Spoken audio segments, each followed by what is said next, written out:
Pemirsa, peran Badan Pengawas Obat dan Makanan atau BPOM di masyarakat sangat penting.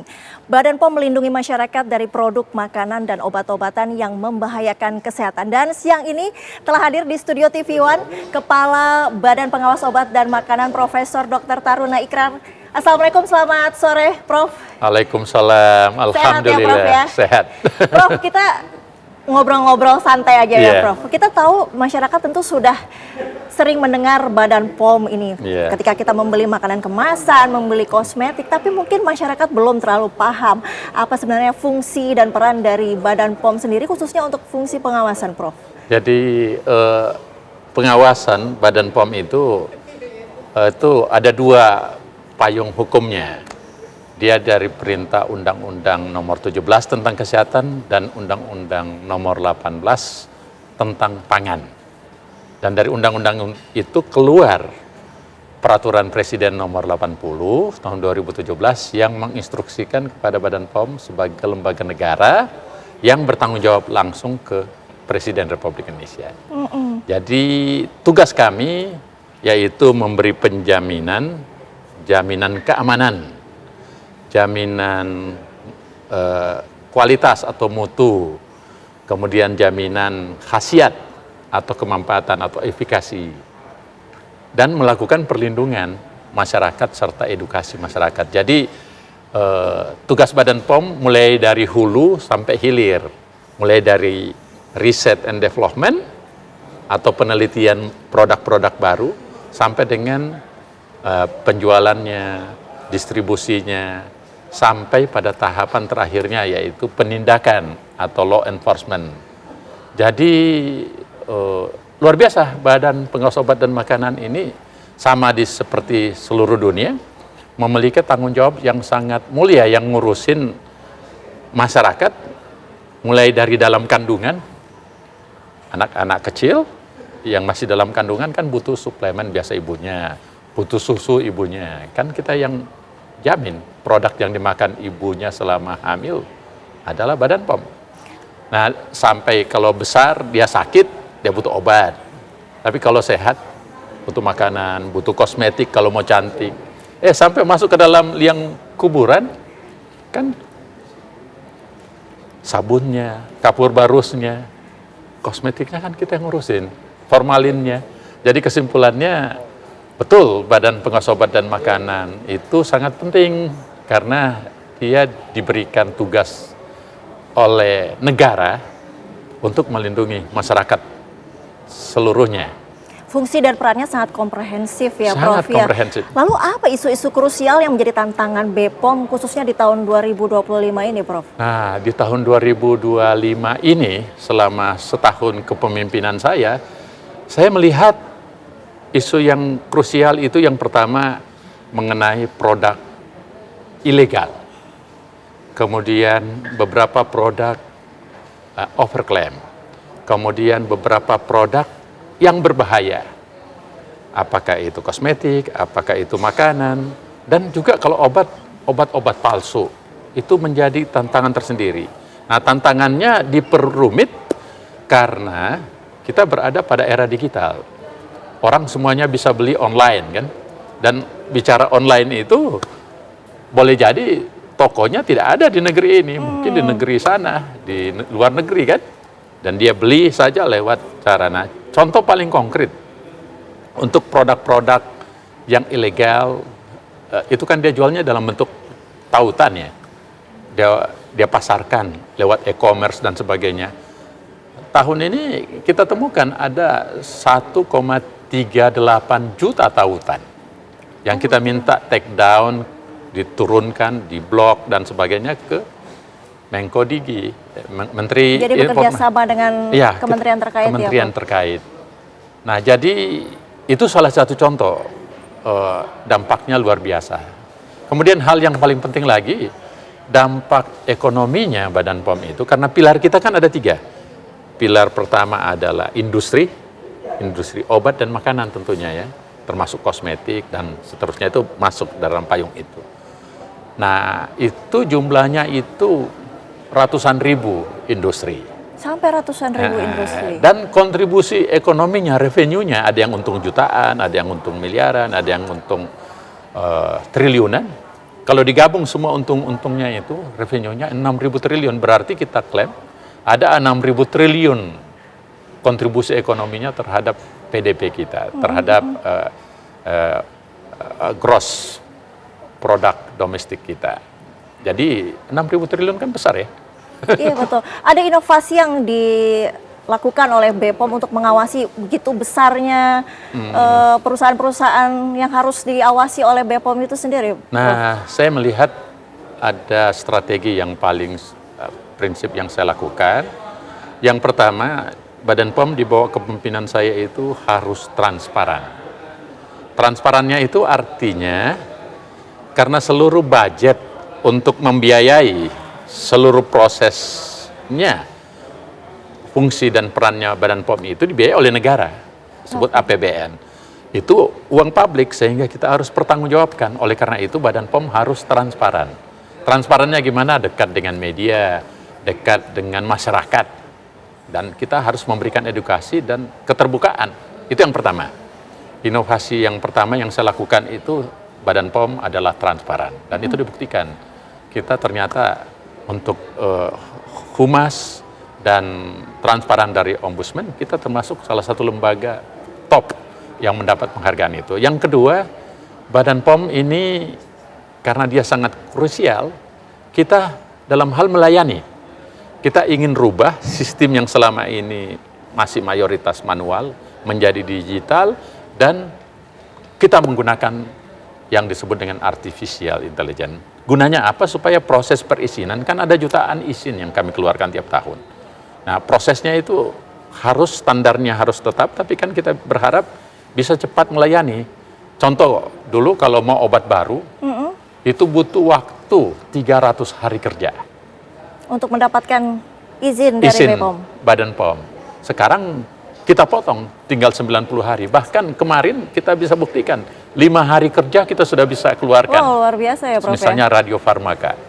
Kita buktikan, kita kerja keras untuk melayani rakyat.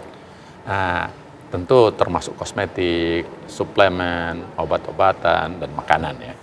Nah, kemudian yang ketiga, kita Badan POM ini kan seperti di seluruh dunia itu ada standar dan secara global.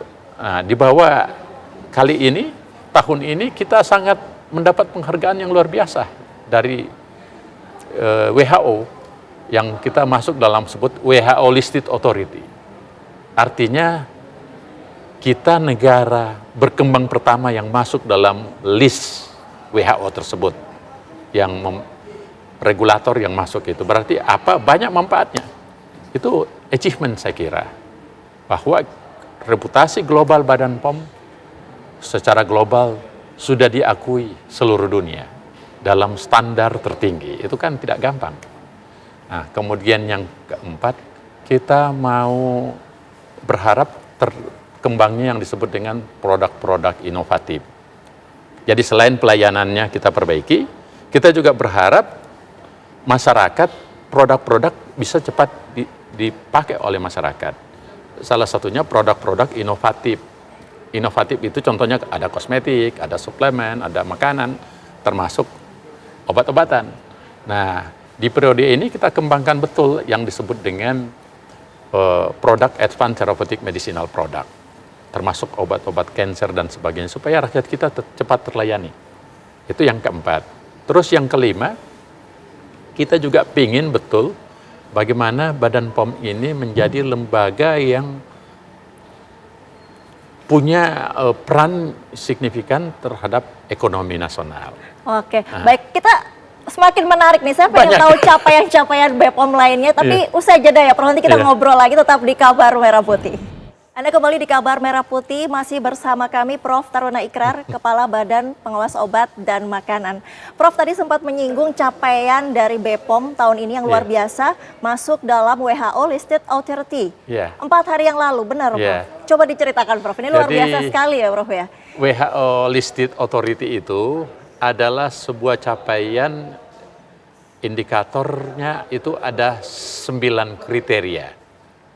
karakteristik mulai dari regulasi, sertifikasi, perizinan, registrasi, manufacturing, vigilant, dan berbagai aspek termasuk aspek manajemen dan sebagainya. Sehingga di situ menghasilkan standar yang tertinggi. Nah, untuk masuk menjadi listed authority yang ada di WHO itu tidak gampang. Selain 9 kriteria yang dinilai itu juga harus maturitas level 4, maturitas tertinggi. Nah, yang dapat ini negara berkembang pertama itu Indonesia yang dapat. Negara berkembang pertama ya, Prof ya. Selain yang kita masuk dalam 30 negara ya. Nah, 24 negara itu sudah diambil sama Eropa. Tambah Inggris, tambah Kanada, tambah Jepang, Korea Selatan, tambah Kanada, dan Amerika Serikat, dan Indonesia sekarang. Jadi level kita sudah level tinggi, dan ini hadiah akhir tahun kami yang sangat membanggakan. Bahwa reputasi Indonesia dalam hal pengawasan obat dan makanan, kita sudah selevel, sudah setingkat dengan Amerika, Eropa, dan negara-negara lain. Maju lainnya, China, Australia, dan India saja belum masuk. Jadi artinya kalau barang-barang atau produk dari lokal ini yang sudah mendapatkan label dari BPOM ini bisa langsung dijual di luar negeri? Di seluruh dunia, bukan hanya di luar negeri, seluruh dunia. Selama ini kita bisa jual ke negara berkembang, negara yang standarnya sama-sama dengan kita. Tapi kita sekarang kan sudah masuk ke standar tertinggi. Artinya kita bisa jual ke Amerika, bisa jual ke Eropa. Nah, kejual ke mereka saja yang sangat sakit bisa, apalagi negara lain. Ada keuntungan lain nggak, Prof, dengan masuknya Indonesia, BPOM inilah ya, ke dalam WHO Listed Authority ini? Nah, keuntungan pertama kan kebanggaan kita, bahwa kita sudah sejajar dengan negara maju. Betul, betul. Yang kedua, nilai ekonomi luar biasa tadi. Dulu pasarnya cuma 286 juta, sekarang pasarnya 8 miliar. Itu besar kan? Kemudian kita jadi referensi. Seluruh dunia akan menjadikan kita referensi. Referensi itu artinya ngikut, kalau sudah seperti standarnya Indonesia, itu sudah lolos ke negara dia kan. Nah, kemudian kita memiliki achievement yang lebih spesifik lagi. Indonesia menjadi negara untuk pengembangan teknologi, karena mereka percaya investor senang masuk ke negeri kita, karena semua produk yang direkognisi Badan POM sudah otomatis direkognisi seluruh dunia. Artinya menguntungkan mereka, investor masuk, ekonomi untung, dan yang lebih penting lagi, aspek fungsi utama kami yaitu menjamin keamanan makanan dan minuman dan obat-obatan, menjadi kualitas tertentu, menjamin kualitas dan menjamin efikasi. Artinya seluruh produk yang telah mendapat pengesahan Badan POM itu adalah aman dipakai, berkualitas, dan yang lebih penting lagi, apa yang tertulis di labelnya, sesuai klaimnya, itu sudah pasti sesuai. Jadi kado luar biasa di akhir tahun ya, Prof ya. Dan kado ini bukan hanya untuk Tarunayakrar, kado untuk Badan POM, kado yang luar biasa untuk negeri kita, Indonesia. Betul. Prof, tadi sempat menyinggung soal peredaran produk-produk ilegal seperti kosmetik overclaim, mungkin makanan-makanan yang kekinian yang marak beredar di pasaran. Ini bagaimana sih, Prof, masyarakat bisa dengan cerdas membedakan produk-produk yang aman dan yang tidak aman itu seperti apa, Prof? Oh, simpel sekali sebetulnya. Badan POM sudah membuat nomenklatur yang sangat simpel, supaya bisa kita tahu mana yang aman, mana yang tidak aman, mana yang berbahaya, mana yang tidak berbahaya. Bahasanya cek, klik. Klik itu dari kata K-L-I-K. Klik. Apa itu klik? K-nya, cek kemasannya. Misalnya kosmetiknya, sesuai nggak tempatnya, kontainernya? Ya, kemasan, ya kan? Yang kedua, harus ada labelnya. Labelnya kita sangat saklek memberikan izin label. Jadi kalau ada tertulis di labelnya misalnya ini untuk pemutih, ini untuk vitamin, ini untuk makanan kaya protein, harus isinya betul-betul sama. Tidak akan keluar isinya kalau labelnya tidak mengandung itu. Nah, kemudian yang ketiga harus juga dipastikan izin edarnya ada. ada barcode-nya. Kita sudah pakai sistem barcode sekarang. Oh, sudah ada barcode. Jadi barcode tambah ada di atasnya tertulis BPOM, Badan POM. Nah, yang terakhir cek masa kadaluarsanya. Yang terakhir kadaluarsa. Nah, kalau ini empat-empatnya ada, yakinlah itu aman. Nah, sekarang bagaimana kalau itu menemukan produk yang tidak aman? Tidak aman, lapor ke kami. Masuk aja ke aplikasi Halo BPOM. Halo BPOM. Nah, kan ada aplikasi Halo BPOM. Kita bisa lewat Instagram, sosial media kami, Facebook kami, TikTok kami. Silakan lapor atau lewat email dan lewat handphone juga bisa. Dan bisa lapor. Kami punya balai-balai POM, balai besar, balai dan loka di seluruh Indonesia. Lapor juga ke situ kalau mengan. Tapi kalau mau simpelnya ya lapor aja ke sosial media kami. Dan CC ke Instagram kami, karena saya juga bermain Instagram. Taruna Ikrar. Instagram. Langsung, mention langsung bisa ya Prof? Bisa. Tapi sejauh ini peran masyarakat untuk fungsi pengawasan membantu BPOM tidak sih Prof? Oh, kita buatkan peraturan. Saya tanda tanganin itu 5 bulan yang lalu. Partisipasi masyarakat dalam pengawasan obat dan makanan. Itu peraturan nomor 16 yang saya tanda tanganin. Dan itu mengayomi, melindungi, serta memberi guide kepada seluruh masyarakat bagaimana cara ikut partisipasi mengawasi. Jadi kita sangat punya atensi untuk itu. Atensinya besar tidak Prof sejauh ini? Sejauh ini banyak yang lapor. Buktinya kita juga cek sampai 1,38 juta tautan kita minta take down, sebagian besar juga dari laporan masyarakat. Ada juga dari kami langsung, lewat tim cyber kami ya. Tapi itu mayoritas dari masyarakat. Sebagian besar apa yang menjadi aduan dari masyarakat? Nah, aduan di masyarakat itu yang pertama tentang izin edarnya. Aduan yang berikutnya efek samping yang didapatkan. Aduan yang terakhir produknya palsu, kemudian aduan yang terakhir overclaim. Jadi aduan-aduan semuanya kita perhatikan. Hanya mungkin kalau saya dikirimin lewat WA atau Instagram atau apa, mohon maaf saya tidak jawab, tapi saya baca kok. Ya, tapi itu ditindaklanjuti. Feedbacknya seperti apa itu, Prof? Feedbacknya kalau dia lapor resmi ke line langsung ke Badan POM, kan ada Halo BPOM, akan dijawab langsung. Nah, tapi kalau lewat email, lewat telepon, atau lewat Instagram, tentu feedback kita ya kita jalankan. Kan perlu diklarifikasi dong. Jangan sampai laporannya juga ini tidak benar. Betul. Karena kan ada persaingan antara satu dengan yang lain, bahaya. Kita harus hati-hati. Tapi yakinlah teman-teman masyarakat termasuk influencer yang mau ikut menjadi pengawas, silakan, sudah dilindungi oleh peraturan kami. Partisipasi masyarakat dalam pengawasan obat dan makanan itu nomor 16 tahun 2025. Jadi teman-teman masyarakat semuanya terlindungi, tidak usah takut melapor.